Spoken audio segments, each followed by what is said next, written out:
Okay, so for the 2017-2018 season, the new backbone of my setup is going to be the Rossignol Seek 7s. This is a new ski for this year, and I'm just going to kind of give an overview of what the ski is versus to what I'm used to and what is new with this. So right off the bat, these skis are extremely light. They're made for backcountry and backcountry touring. Would allow me to go out past the resort and find some of the untouched zones that a lot of people don't go and the purpose of them being light for backcountry touring and backcountry skiing is they have to be good on the way up when you're hiking up as they are on the way down.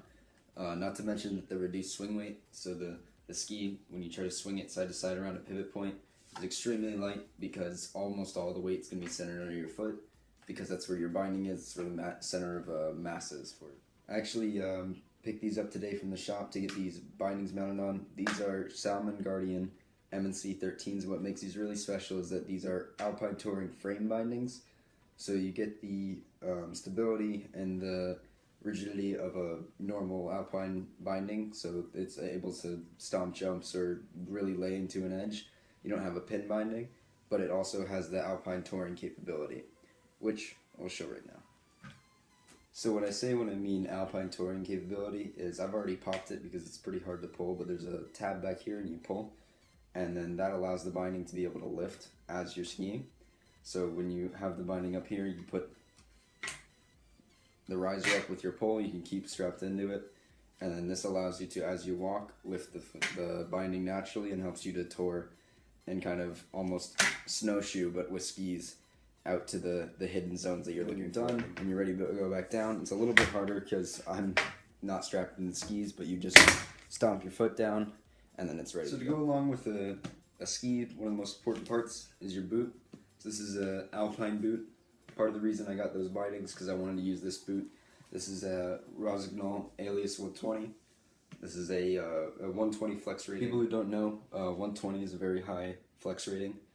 The highest I've ever seen is 130, and your common resort boot is anywhere from 80 to 100, and it really scales almost exponentially. Flex rating. The 120 flex rating is something really important because if your foot is moving around in your boot, then you're not as connected to the snow, and you can't really feel or just throw the ski anywhere you want.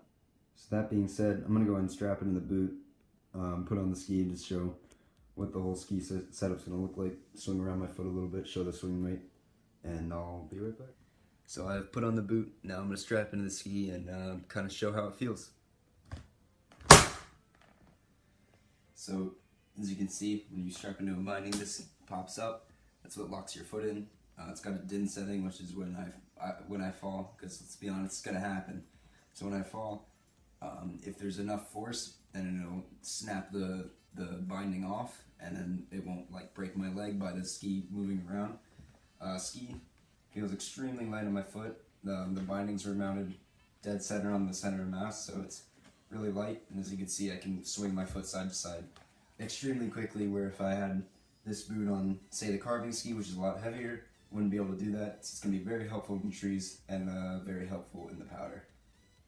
So then to get it off, I don't have a ski pole with me, so I would use my other boot, crack off that, and then you're out of there. So I hope you've enjoyed the new gear overview that I've given for my upcoming season. I'll still be using my Osprey 22 bag. Helly Hansen is still using the same goggles from my last year, which were Smith goggles. None of that stuff has failed me. That's all served me pretty well. And then I will be picking up the Likey Stealth S poles in the next coming days. So I hope you've enjoyed. Thank you for watching.